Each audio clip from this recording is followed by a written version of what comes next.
Good evening from Swansea, wrestling fans.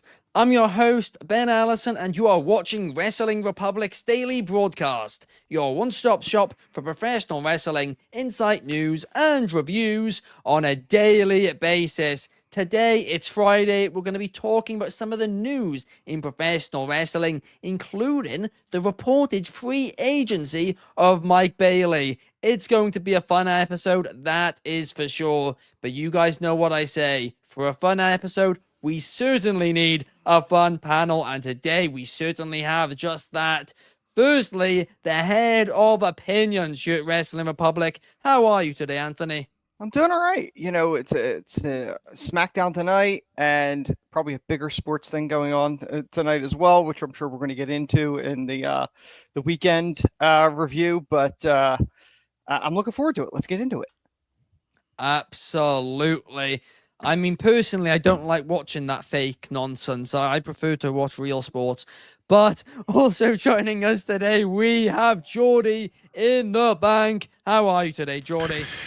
Yeah, I'm good. It's Friday. I like to be on the show on a Friday because it means I finish work for the week and I just get to start my weekend off by just talking about wrestling with you guys. So it's always good. And yeah, as always, some great topics. One particular sticking out to me. I don't know if you can guess which one, but I'm going to get to talk about that, so I'm very excited. But yeah, let's get into this show. Could be.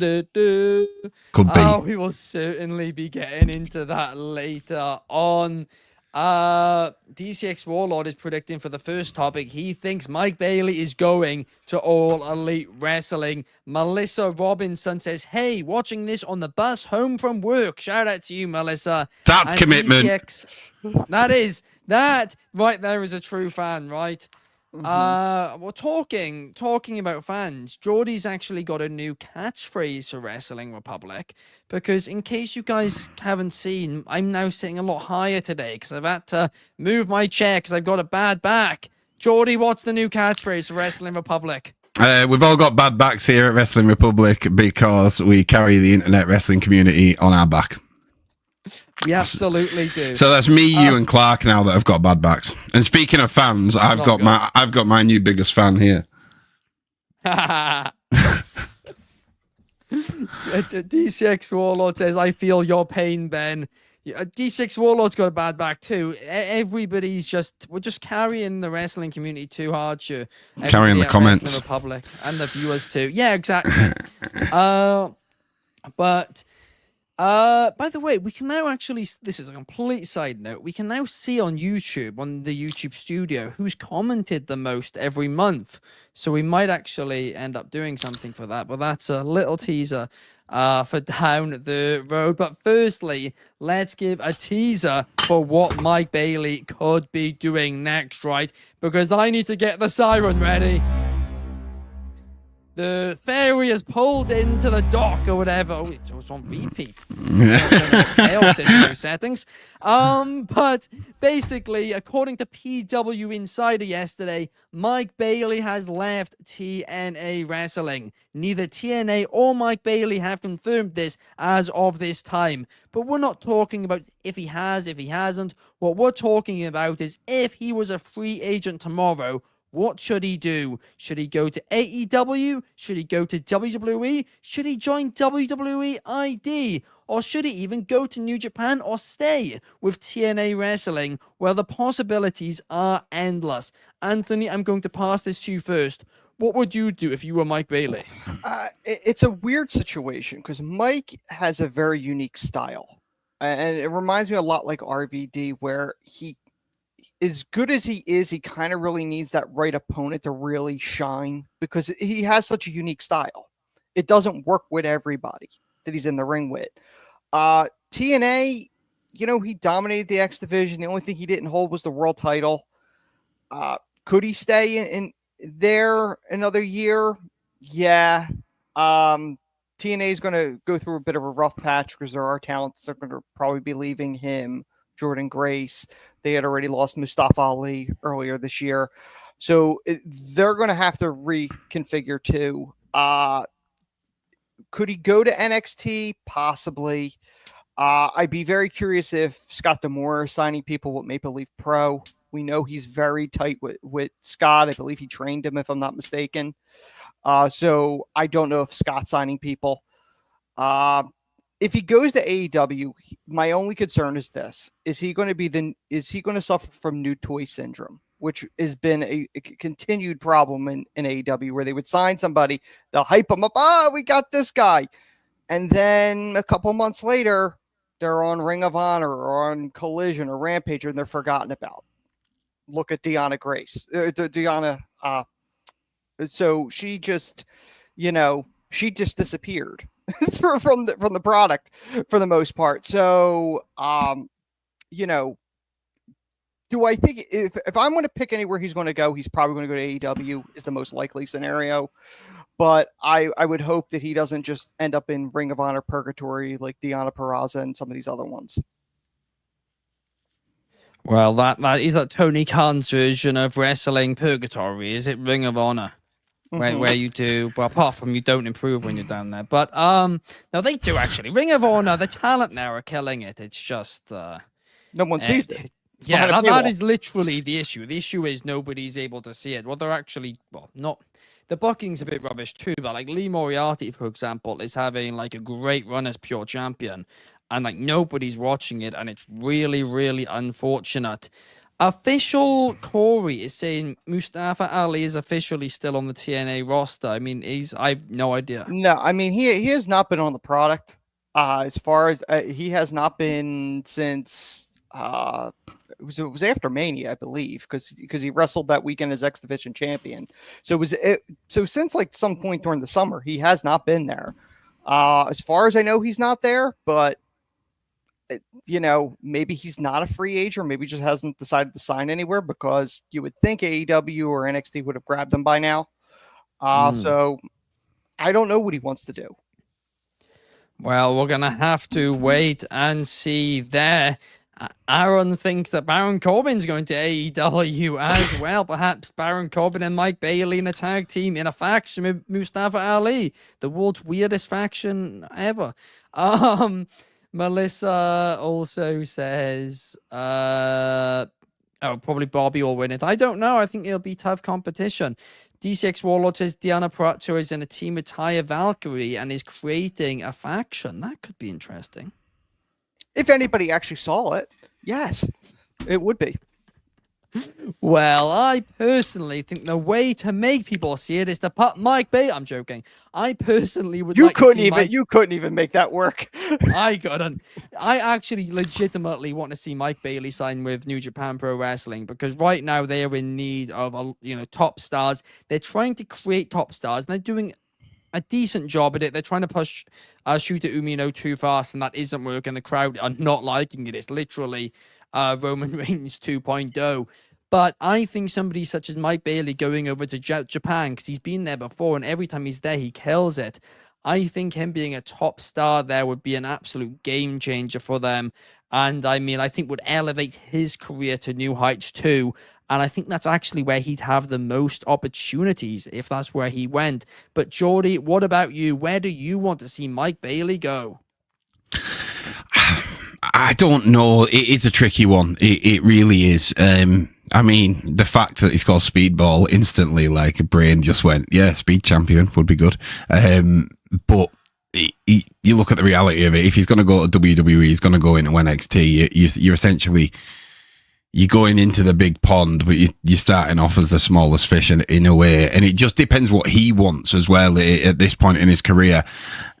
He could put on some great matches in AEW, and his style, you could probably say, lends itself to that of AEW. Like, imagine like him, Ospreay, Ricochet, Kenny Omega, obviously, maybe returning soon. Do you know what I mean? So he could maybe main event with AEW a lot faster than he would get to that if he went to WWE.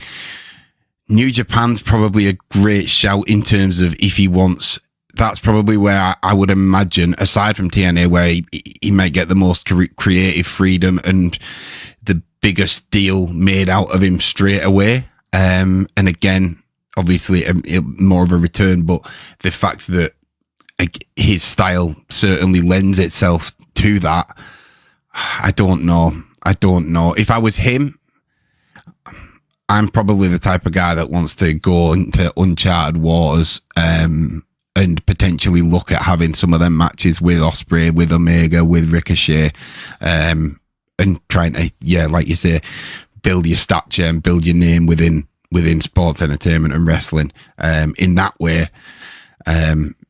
Because WWE is not going anywhere, but AEW is probably not going to go anywhere. That's the thing as well. Like it is a tricky one. It's a tricky one, and I think this comes down to personal goals and what you want to achieve and when you want to achieve it and stuff like that. Personally, I would probably go to AEW if I was him, if I had his style of wrestling. But yeah, I completely appreciate what you've said, Anthony. Like, you don't want to get the big deal made, the new toy syndrome, and then fall and shuffled into the pack, because we've seen it happen. And, like, it isn't only AEW, probably more in recent years have been more guilty of it. But I mean, I've seen it happen in WWE as well. Not necessarily always a signing, but someone where they repackage them and they make a big deal of them and then they just disappear. I mean, with Giovanni Vinci currently sits in that category. Do you know what I mean? So, I just wouldn't want that to happen to him at this point in his career, because I just think it would be a bit worrying. So I would go to AEW, but I would try and, I don't know, iron out a good contract. I mean, that's the thing. I think right now, both companies, both WWE and AEW, have too many people on their rosters. And I don't really think there's really space for, anybody. And there's always, people you should bring in like the Hurt Syndicate, because you'll know there'll be big deals. But if they're coming in, they've got to replace somebody. And that's neither company is, you don't want to say getting rid of people, because you never, ever want to see that happen. But like, you just know they're not going to get showcased. And then it's unfortunate for the wrestling careers. But an interesting point the ECX Warlord is making is, of course, we are only a couple of weeks away from the Continental Classic in All Elite Wrestling. So Mike Bailey debuting in that could be interesting, couldn't it? Oh, come on, Anthony. It'll be banger after banger. Yes, congratulations. You're going to have great matches. And then, but nothing's going to happen with it. That's the problem. They keep bringing these people in and they do nothing with them, or they'll do one storyline and they disappear. Like, if we're looking for if we're looking for showcase for him, TNA and New Japan are probably his best bet, and Maple Leaf floating out there what that's going to be, because then he could still do stuff with TNA and probably still do stuff with New Japan if he wanted to. Realistically, I'm afraid of what's going to happen to him on AEW TV, in all seriousness, because I just don't see them showcasing him constantly. Because, look, Ricochet's sort of in a feud with Takeshita, but like, the buzz really isn't there. Ricochet's been booked well so far, but it is only like a month and a half in, so that's too. I think Ricochet's been used fine. I think it's, you can look at other people. I mean, who's somebody they signed last year that Dion is probably the most obvious one. Yeah, that one is. But there's been a variety of other ones too, and they're just all out of my head.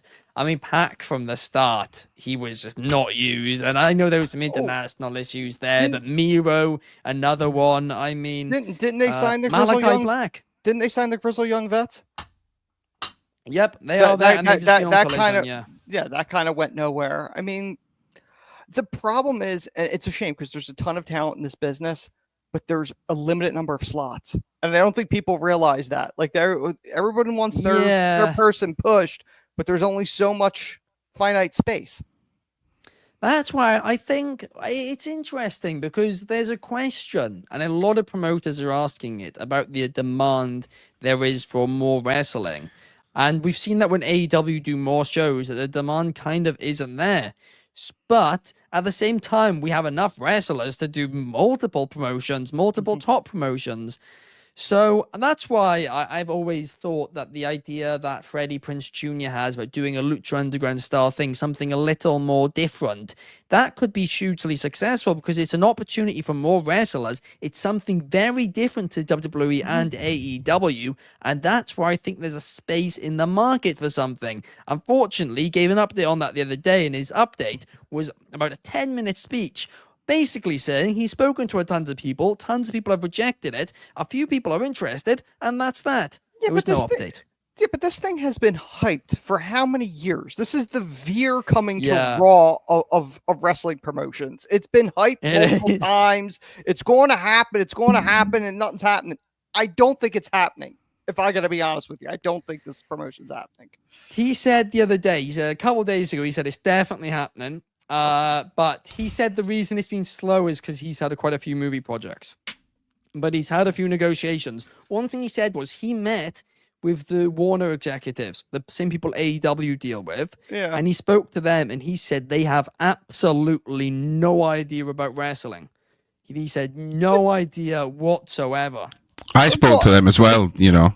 I spoke to them about putting about putting the daily on Max. Considering they clearly must not know enough, otherwise they'd have put us on there. Exactly. So he's got a point. We should trust him. Considering how much money they lost with the DC stuff, from the video games to the movies that they completely filmed and just shelved because for the insurance money, allegedly. But I don't know if they have any idea what they're doing, to be perfectly honest. Yeah, I mean, to be fair, you're probably not wrong there. We do have a few other comments. Muhammad is saying, I think Hornswoggle will win the Royal Rumble. That's a hell of a shout. He's under a Legends deal. Jay Rodriguez _422 says, I love you, Solo. And Jason714 Martinez says his style is definitely more suited to AEW in reference to Mike Bailey. Melissa says in the chat, you should shout out their viewer at the end of each month. We definitely need to at least do that for sure. Can we shout them out like Jacob Fatu does? Yeah. I mean, I think, well, actually, though, this over the last year, the one is numero one Superfly. I know that because I saw that earlier on. So I love you, numero one Superfly. You should just record Shad doing that and then just sub in the name each time. But Kobe said, putting Mike Bailey in the C2 would be ideal, but he would still be valued in NXT. But Deonna has been booked consistently. But Deontay wants to see Mike Bailey in NXT to help with their men's division there. Something quite a lot of people are saying. DCX Warlord says Ring of Honor needs to be on a streaming platform. They are. Absolutely. Technically, they are. That's true. They are. Just nobody pays for it, do they? Soul says, acknowledge me, Jordy. And D6 Warlord thinks CM Punk will win the Rumble. Well, we're a couple of months away from that, but we will certainly be talking about it soon. But right now, we need to talk about Adam Cole, baby. I have got a controversial take, guys. I have got a really controversial take because I don't think Adam Cole as a babyface works in AEW. And the reason for that is he is a smaller guy. They have a lot of smaller guys. Most of their smaller guys do really, really flashy moves. But here's the big issue. Most of their big guys also do really, really flashy moves. And this week, Adam Cole versus Takeshita, if you didn't know the story, up until the ending of the match, you would think Takeshita, based on the stars being wrestled, was the babyface. So much so that a lot of people in the crowd were actually cheering for Takeshita rather than Adam Cole. If Adam Cole with the same character was in WWE, because they have less smaller guys doing these really flashy moves, and in general less flashy moves, whether you consider that a positive or a negative, he'd at least stand out a little bit more and I think could work as a babyface, undoubtedly. But in AEW, him as a babyface, I just don't think works. And we see that. He gets a pop for his entrance every time because he's got a great theme song. Everybody, does the boom. Everybody loves that. But once the bell rings, and it's basically been the same the entire time for him in AEW, apart from when he was in MJF, that was the time when he was really over. People are just pretty much dead silent during his matches. And it is an issue. And that's why when he turned heel with this devil character, I thought, well, this could work. I really think this could work. Obviously, they scrapped it, and I'm not going to get into that because I've gotten into it so many times. But the bottom line is, I don't think a babyface Adam Cole works in AEW, and I say this as an Adam Cole fan. I absolutely am, right? But Anthony, I want to get your take on this. What do you think about what I said? I got to be honest with you. I've been following Adam Cole since the Ring of Honor days, and I've always been a fan of his. I loved when he went to NXT. He had arguably the run of his career in NXT. He left NXT the highest plateau he could possibly be. He was the longest reigning NXT champion of all time. He was the hottest free agent going there. And honestly, it reminds me of Bret Hart leaving WWF and going to WCW. You went in there with all the momentum in the world. I think Adam Cole's stock today is worth less than when he left WWE. And it's just because of the booking alone. And this is pre-injury. Everyone goes, oh, the injury set him off. It was a disaster before that. Like you had him in there and you had him feud with Orange Cassidy. Orange Cassidy won the feud, but yet Adam then went for the world title, which he did not win. And then you did the whole MJF thing and the devil thing, and it went nowhere. And I get it was the injury, stuff like that. But there are some guys that you love to hate as heels. MJF's one of them. Roddy Piper was one of them. Adam Cole's another one. You love to hate him. His best role is as a heel. The whole storyline that they changed it because Max went heel, so now Adam has to be a face. I'm not going to get into that because I've gotten into that multiple times on here and ranted and raved and could take up the entire show if I went down that road. But Adam's run in NXT set the stage for him for the mountaintop, like as a guy that you could run with. In AEW, he's a mid-carder. He's not. This is not the Adam Cole that went there. This is a watered down. This is not good. This forced face turn isn't working. They've teased the Undisputed Era a few times with this, and they did it and didn't do it. I'm afraid when everything's said and done, Adam's career is not going to be looked at the way it should because this AEW run really was not good for him. The booking is just not been good for him. I absolutely agree. I mean, undoubtedly the injuries do play a factor. Oh, absolutely. Yeah. I'm not saying they don't, but even prior to the injury, his booking was not exactly spectacular. No, you are completely right. And the other thing as well is, well, to your point, I don't even think it's an unpopular opinion at all what you said about him being hotter when he left WWE compared to now. I think that's, I think you'd struggle to almost find people who disagree with that. DCX Warlord says he was the inaugural NXT North American champion. Yes, he was as well. I mean, that was a hell of a ladder match. Soul says he's had 2 major injuries, literally back to back. That is very true. I also don't get the weight hatred towards him. Well, okay, just to be crystal clear, I mean, with this has got nothing to do with the weight thing. I've never mentioned that. Yeah, literally, that wasn't even crossing my mind with it. What I am talking about is he is a smaller guy, right? For it to be believable that a smaller guy, he's going up against a bigger guy, they either need to be doing really flashy moves or they need to be a bit of a heel. Right now, Adam Cole is doing neither. In WWE, the standard for flashy moves is a bit lower because not as many are done. Therefore, I think it could work there. But in AEW, so many smaller guys and even bigger guys, like I said, Takeshita, are doing so many flips, so many cool things, right?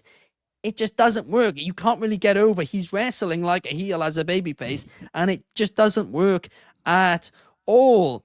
Maybe do put him in a C2. I wouldn't mind that. One of his flashiest moves is the Panama Sunrise. The problem with that is the Panama Sunrise suffers from the same thing as the super kick. The Canadian Destroyer move has been overdone. Now I can't believe that as well. It's the most dangerous move in the industry too. Everyone does it like the DDT. Now the DDT was Jake Roberts' finisher, but now it's reduced to just that. Like they've diminished the impact of the move, and that's an industry problem as a whole. Where you're like, oh, they'll take 58 super kicks, they'll take 7 Canadian Destroyers, they'll go through a table. No, that's not the finish. It's a clothesline, like at a random. It's a roll up. Yeah, it's like I love a good roll up. I do love a good roll up. To be fair, there are points in matches where you look at it and you go, that should be the finish. Like a perfect example, and I called it out in the NXT 2300 article that I wrote. The Jada Parker, the brick spot, that should have been the end of the match. But no, they drug it out for another clothesline. Like, why? If you're going to go with that person winning anyway, why not do the brick spot as the finish? In defense of what you're saying as well, like Omar, in addition to it, when you look at someone like Chelsea Green, who will throw out a Canadian Destroyer, but her finishes the Unpretty Her, which is like, listen, I know which one I'd rather take. Like, I know which one is going to hurt more, and it isn't the finisher. So it's like, I do see what you mean. Like, Andrade is a good example. Like, when he hits a Canadian Destroyer, it looks like that could finish a match, but it doesn't. Yeah, and it doesn't. And that's the thing. I do agree with you there. It helps the believability of the move. If you do something like that, that should be the finish. It shouldn't just be, oh, I have to hit my finisher. Like, if you hit it and it's impactful enough and it's visually looks great, and you're going to win the match anyway, just call it there or let that be the finish of it. Yeah. No, it is a good point, especially on the Canadian Destroyer thing too. I mean, how on earth that move is now overdone? I don't understand. That's awful. It's super kicks, Canadian Destroyers, and cross faces. Everyone does them.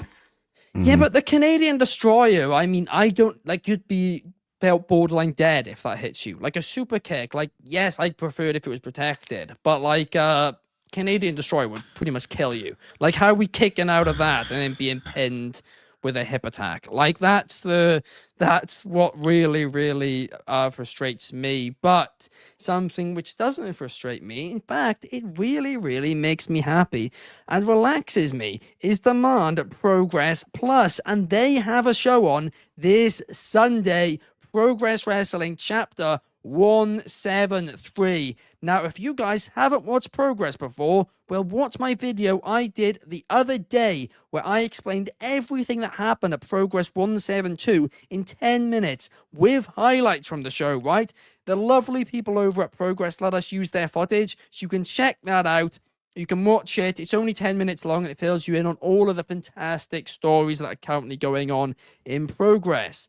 Then, if you want to see more from Progress, you want to see the last event in full, you want to see the event live this Sunday, you guys can head over to Demand Progress Plus and use code WatchProgress1 to get 50% off your first month on Demand Progress Plus, the home of Progress, Defy Wrestling now as well, and TNT Extreme, and a lot more promotions. It's such a great streaming service. They've got 2 times speed on there in case you have ADHD like me and just love to, watch stuff in faster speed for no real reason.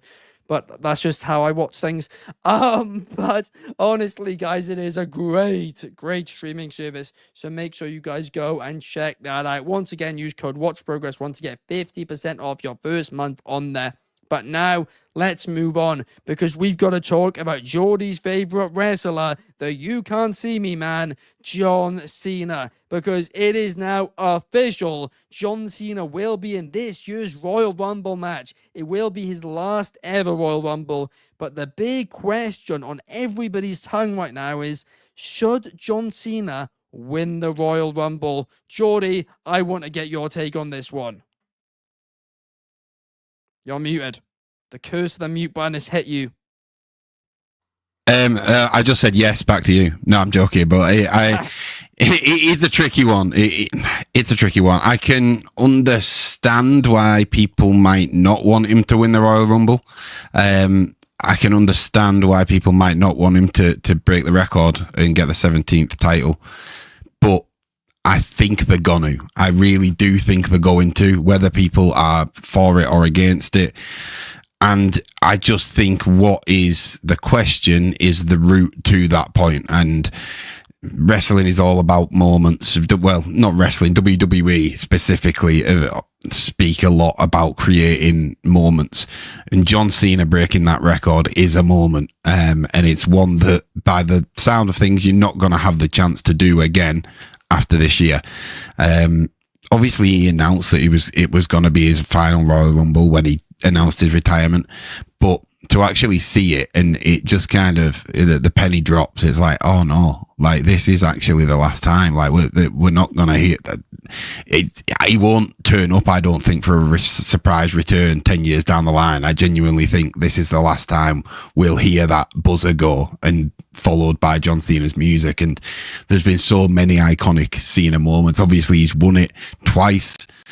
Could he get a third one and equal Stone Cold with 3? Maybe. The one thing that sways me towards it is the kind of thing where people are saying it's not believable. It's not believable because of his record prior. You can get lucky in a Royal Rumble, is all I'll say. You can be in, like, obviously your number is a huge part in it. But then when you look at stuff like, if he's just out in a corner and the other 2 people are scrapping loads and he can just quickly throw one over the ropes, it gives him then that time between the Rumble and Mania to have a Rocky-esque montage and realise that he's not where he used to be and go through a lot of training, go through a lot of matches to try and get there. But personally, I think he's more likely to win the Chamber. I don't know why.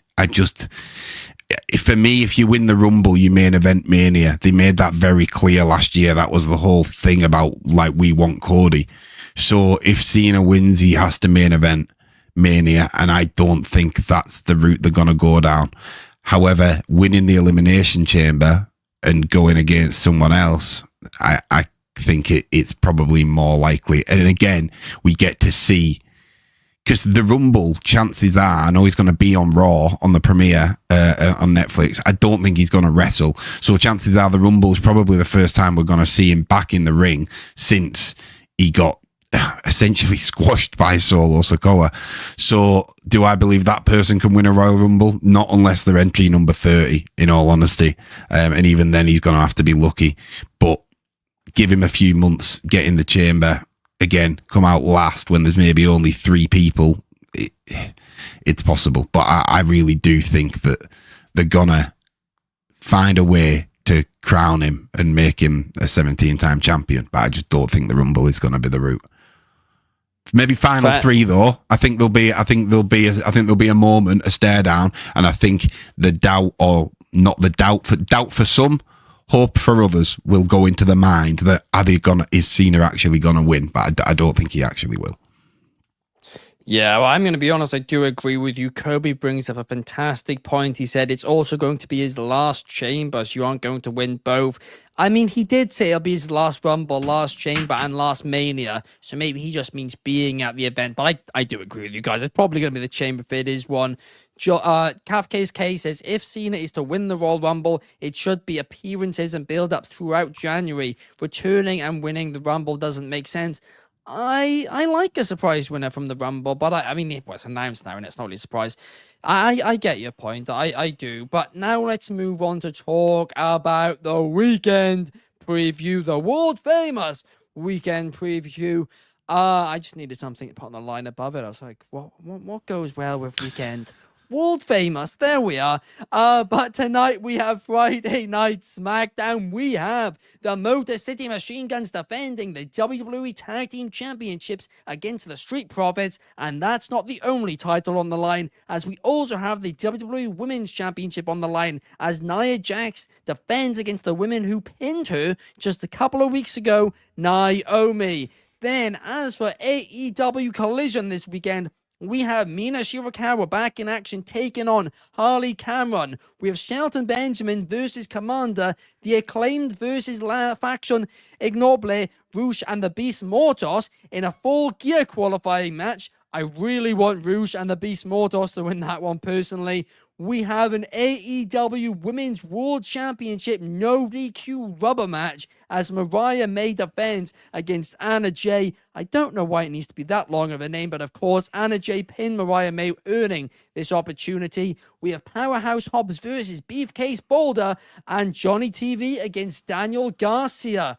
But if you guys like fake stuff, well, tonight we have Jake Paul versus Mike Tyson. I'm only joking, but we do have Jake Paul versus Mike Tyson in the boxing over on Netflix. It's free on Netflix if you have a Netflix subscription, of course. So definitely one to check out. Then on tomorrow night, we have UFC 309. We have a heavyweight title bout. We have John Jones, not against the interim champion, Tom Aspinall. No, he is ducking him. Instead, he is taking on Stipe Miocic in what should be a great fight. But also, the co-main is Charles Oliveira versus Michael Chandler. Yes, please to that one as well. If you like wrestling, if you like combat sports, this is going to be an absolutely incredible weekend.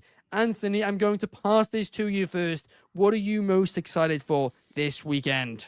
I mean, I guess I would have to say the SmackDown thing, but if I'm being real and I'm being honest, and I love to be honest with these things, it's the Tyson fight.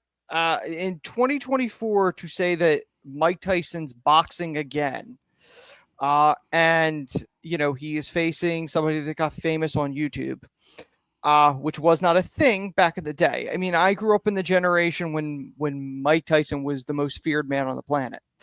You know, this was the guy that, you know, bit Holyfield's ear off. Like, this was a guy that was, the reputation was he was a bad dude. He had trouble with the law, you know, but I remember as a kid, my first experience with that was Mike Tyson's Punch-Out, the video game, which, you know, he got next to no money on because allegedly Don King took that. But, you know, I want to see Mike Tyson knock Paul out. That's what I want to see. I want to see a 58-year-old Mike Tyson beat the living crap out of him, honestly. Also, but the side thing is probably the SmackDown, whatever the latest Bloodline part of that. But realistically, what I'm watching tonight, I am watching the Tyson fight. I truthfully, right, I want to see, I don't like Jake Paul. I don't like Mike Tyson either. I want to see Mike Tyson knocked out too, but I don't think either of them are going to get knocked out. So we're going to be disagreeing on that one, Anthony. We're going to be on opposite sides tonight. For the first and potential only time in my life, I will be in the corner of Jake Paul, or any Paul brother for that matter. But Jordy, what about you? What are you most excited for tonight? Oh, sorry, this weekend. Yeah, I mean, it's all SmackDown for me. I wish I could say I cared about the Jake Paul Tyson fight. I genuinely don't. Like I said in the chat, like, I cared more about the Crown Jewel mega titles. It doesn't interest me. And YouTube boxing genuinely has in the past, like KSI and Logan and stuff like that. But there's just something icky about it, and I don't know what it is. I'm not a fan. Like the little slap in the face off and stuff. Like it was all over my feed. And I was just like, why don't I care about this? Like, I agree. Tyson, when I was growing up, terrifying. Genuinely, like, I can't think of a scarier boxer in terms of, like, you put the fear of life into you to be stood. I mean, there's a saying, you look like you've done 10 rounds with Mike Tyson. That saying is a saying for a reason. That's not the Tyson we're going to see, though. I don't know. But yeah, in terms of SmackDown, what I'm excited to see, I don't think the Street Profits are probably going to win, and I don't know how I feel about that. I want Tez to go in separate ways, but Kevin Owens, that's what I'm most interested about. The Kevin Owens, Cody, Randy. Well, Randy's not so well, obviously, but the Kevin Owens and Cody thing is the most intrigued I've been in one of Cody's storylines since he won the belt, aside from obviously the initial bloodline and him winning the belt. I'm really intrigued. I want to know why. We still don't know why the whole thing is happening. And they've done a fantastic job of distracting me from asking why, because I'm like, oh, look what happened. And then it'll be off the screen and we'll be on to the next segment. And I'll be like, we still don't know why Kevin even attacked Cody in the first place, other than that he felt betrayed. So yeah, I'm all ears for that. Or all eyes, I guess. Yeah, well, we'll be watching it, unless you're just listening to the commentary. Yeah, maybe. Perhaps that's the way. Maybe just the Spanish commentary team, right? Maybe that's how you learn Spanish. I mean, it is crazy how many people have learned English from watching WWE's commentators. I mean, Kevin Owens is the most famous one, but there's been quite a few stars now who say it. It is just, it's so, like, it's such a talent to be able to learn that. It's crazy. We got quite a few comments here. DCX Warlord says Jake Paul is just ducking the king of boxing in the UK, aka KSI. I mean, I think KSI is in the thick of it right now, personally. But Cav KSK is saying Jake Paul's match is predetermined. A lot of people say that. Who knows? Cav KSK is saying, honestly, he's looking forward to the UFC the most. I mean, I would be. But again, I don't care about John Jones because he's ducking Tom Aspinall. I mean, all these people are just ducking everyone, right? It's a disgrace. It does look that way. It does look that way. It is. Well, what next? I mean, even The Rock's now ducking Cody. I mean, and everyone's ducking LA Knight. Where's LA Knight's next challenger? Nobody cares. I do. I care. So there's one. Oh gosh. I mean, basically, everybody's scared of everybody, and that's the moral. That's the moral of it, everybody. Thank you to Jordy. Thank you to Anthony. That does bring us to the end of the show. We will be back at the same time, same place tomorrow to talk to you guys about Friday Night SmackDown. But numero one, the guy who's commented the most in the past year, as we now know, shout out to numero one, is saying, don't know what's going on, but I just want to say happy Friday. However, I expect SmackDown to see the most devastating of all moves in wrestling, the surprise roll-up.